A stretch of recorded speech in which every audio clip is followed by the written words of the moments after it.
13 November 1974, 112 Ocean Avenue, Amityville, kota New York, Amerika Serikat.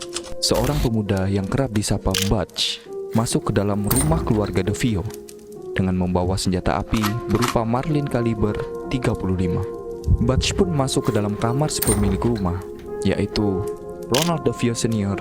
dan Louis DeVio.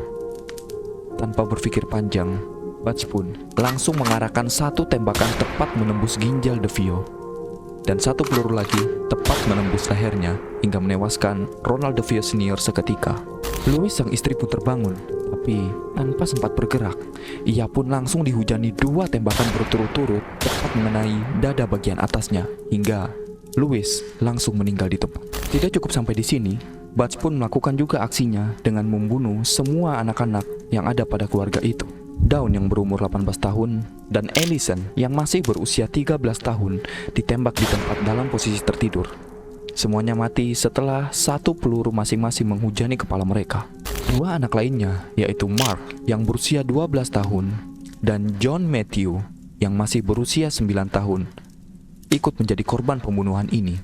Keduanya meninggal setelah peluru Marlin kaliber 35 itu menembus punggung dan kepala mereka. Dalam waktu 15 menit, Butch menewaskan 6 orang dengan kondisi yang mengenaskan dan tanpa perlawanan. Anehnya, semua korbannya meninggal dalam kondisi tengkurap dan kepala yang menghadap ke bantal. Kejadian ini pun menimbulkan sebuah pertanyaan besar. Bagaimana bisa tidak ada satu penghuni rumah atau tetangga pun yang terbangun saat peristiwa penembakan ini terjadi? Seakan-akan ada yang membungkam seisi dunia pada malam hari itu.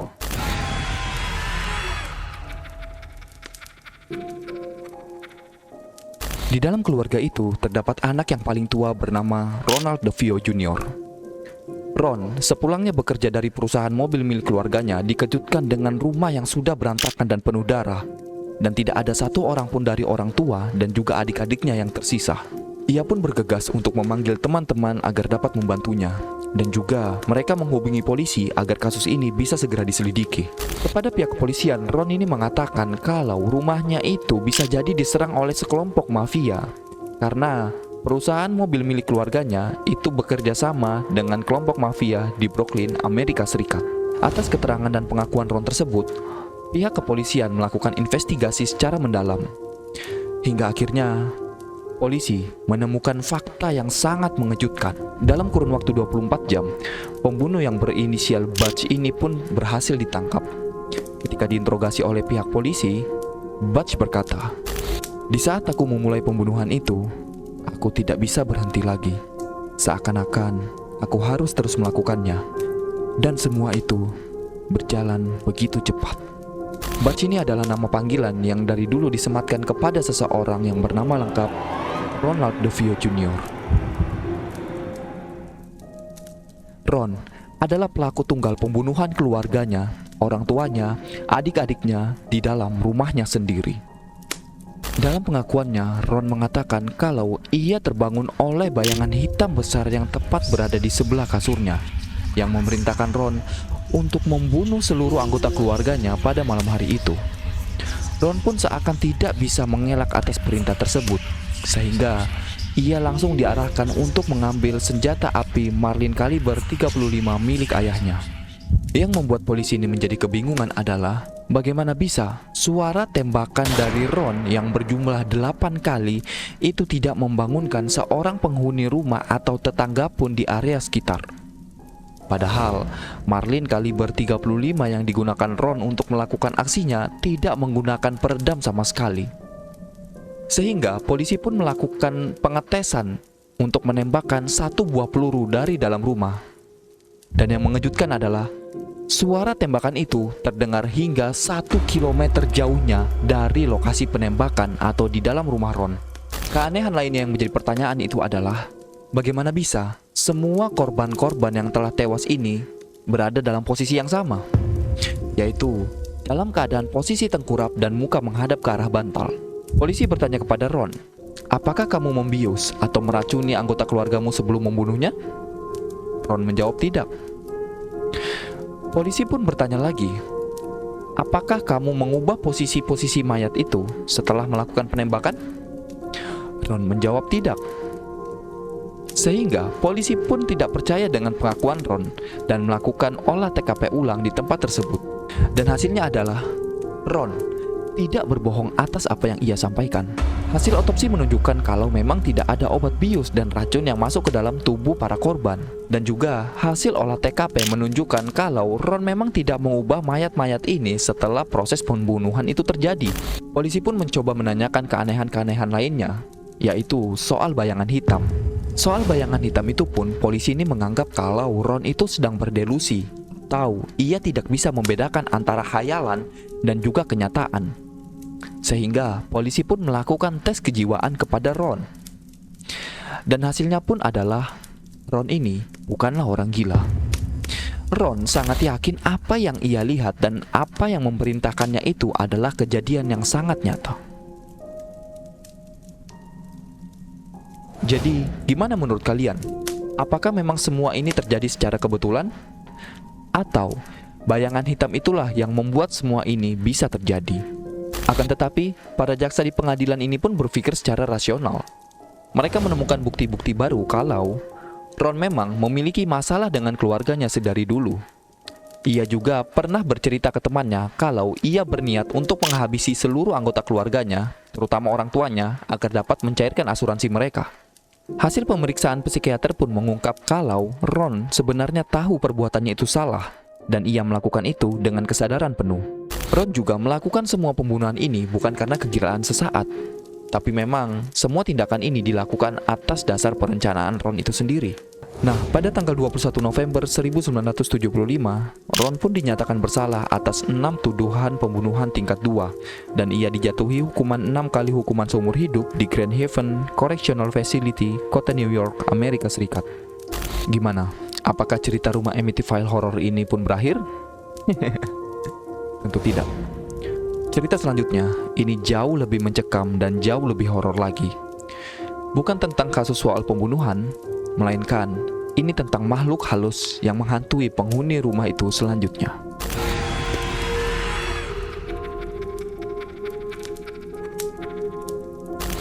Satu tahun pasca kejadian keluarga DeVio, 18 Desember 1975, rumah mewah ini dihuni oleh pemilik baru, yaitu keluarga Lutz. Keluarga ini terdiri dari orang tua yang bernama George and Kathy Lutz, beserta 3 orang anaknya yang bernama Daniel, Chris, and Missy. Rumah ini memang terlihat menarik bagi orang awam, karena selain harganya yang murah, alasan lainnya juga karena ukurannya yang luas, memiliki pemandangan yang indah, dan terletak di pinggiran kota yang cukup tenang pada saat itu. Kesan mistis di dalam rumah ini tidak memberikan waktu istirahat kepada keluarga Lutz.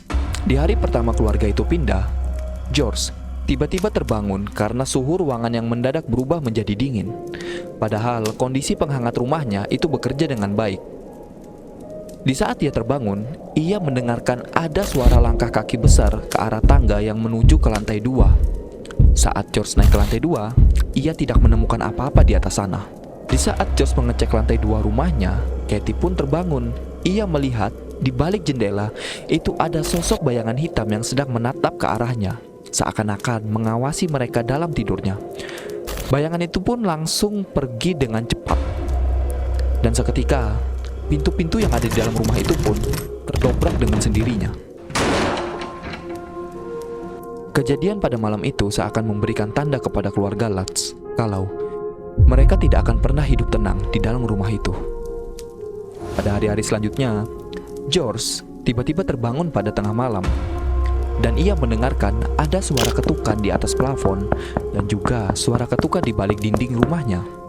Seakan-akan ada sesuatu yang bersembunyi dan tinggal menunggu waktu untuk keluar. Kathy pun mulai merasa aneh dengan tingkah laku anak-anaknya, terutama anaknya yang paling kecil yang bernama Missy. Missy mengatakan kalau ia itu memiliki teman baru yang bernama Jody. Lantas, George dan Kathy pun menanyai, Jody itu siapa? Sebab anak-anak mereka dan juga tetangga-tetangga di sekeliling mereka itu tidak ada yang bernama Jody. Missy pun mengatakan kalau Jody ini adalah sosok babi besar bermata merah yang menyeramkan yang selalu keluar setiap malam di sudut-sudut gelap di dalam rumahnya. George dan Katie pun berasumsi kalau ya ini kan masih anak-anak, mungkin dia memiliki imaginary friend atau teman imajinasi. Tapi faktanya, sebelum mereka pindah, Missy ini tidak pernah memiliki teman imajinasi sama sekali selain di rumah itu. George pun tergerak untuk menyelidiki hal-hal aneh ini yang terjadi di dalam rumahnya. Sampai pada akhirnya, George menemukan ada sebuah kamar kecil yang tersembunyi di balik dinding atau panel rumahnya yang awalnya itu tampak biasa aja.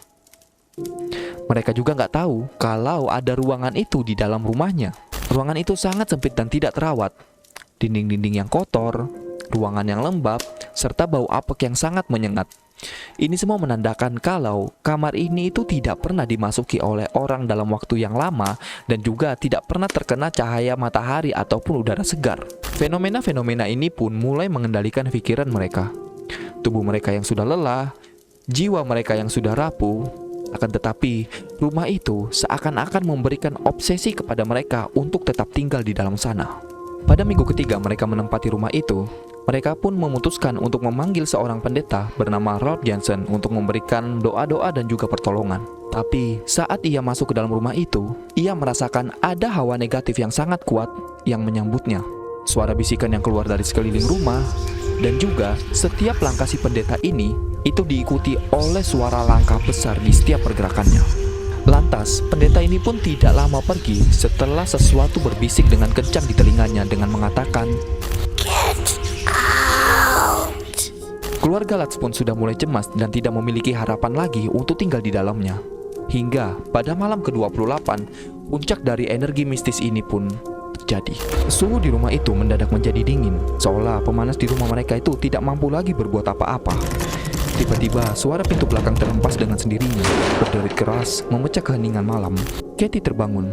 Ia lagi-lagi melihat sosok bayangan hitam di jendela melesat dengan cepat. Dan ketika ia menoleh ke belakang, Katie mendapati George yang sudah terbangun berdiri di tengah ruangan. Matanya kosong, dan melihat Katie dengan tatapan yang sangat menakutkan. Ia terperangkap dalam kekuatan hitam yang mengendalikan dirinya. Suasana ini dibuat semakin mencekam saat Missy, anak mereka, berlari ketakutan dan mengatakan kalau Jody berada di dalam kamarnya, berubah menjadi sosok yang lebih menakutkan dari sebelumnya. Ia menyuruh Missy dan keluarganya untuk pergi dari rumah itu secepatnya. Dengan semua kekacauan yang terjadi ini, mereka pun segera berkemas, meninggalkan rumah itu tanpa memikirkan barang-barang yang tersisa. Anak-anak menangis ketakutan dan mereka pun berlari keluar dari rumah itu dengan penuh kepanikan, meninggalkan rumah yang seolah menjadi sebuah neraka hidup. Ada satu fakta unik yang belum aku sampaikan dalam kejadian ini. Kalau semua kejadian aneh di dini hari yang dirasakan oleh keluarga Lutz itu terjadi pada pukul 3:15 dini hari. Sama persis seperti waktu pembunuhan yang dilakukan oleh Ronald DeVio kepada seluruh anggota keluarganya. Dan kejadian yang luar biasa ini pun mengundang paranormal terkenal pada zaman itu, yaitu Ed dan Lorraine Warren. Dalam kasusnya yang mengenang sampai saat ini adalah foto di balik tangga rumah tersebut. Seorang fotografer yang memang diikutsertakan oleh Ed dan Lorraine Warren untuk melakukan investigasi ini, yang bernama Gene Campbell, itu tiba-tiba terarah untuk melakukan sesi foto di balik tangga rumah itu. Sesaat sebelum ia mengambil foto tersebut, ia tidak melihat adanya keanehan di tangga tersebut. Tapi saat hasilnya keluar, terlihat sosok bayangan anak kecil hitam yang mengintip ke arah kamera. Jika dilihat lebih jelas lagi, fisik dari anak itu sangat identik dengan John Matthew DeVio atau adik Ron yang tewas dalam penembakan pada malam hari itu.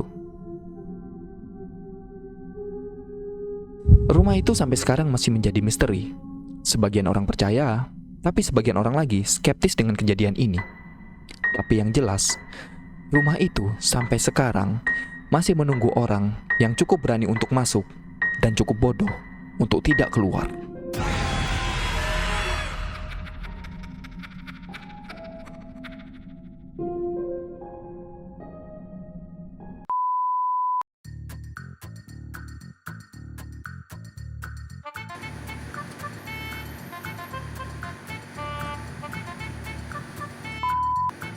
Bat sini adalah hal yang menghadap ke muka.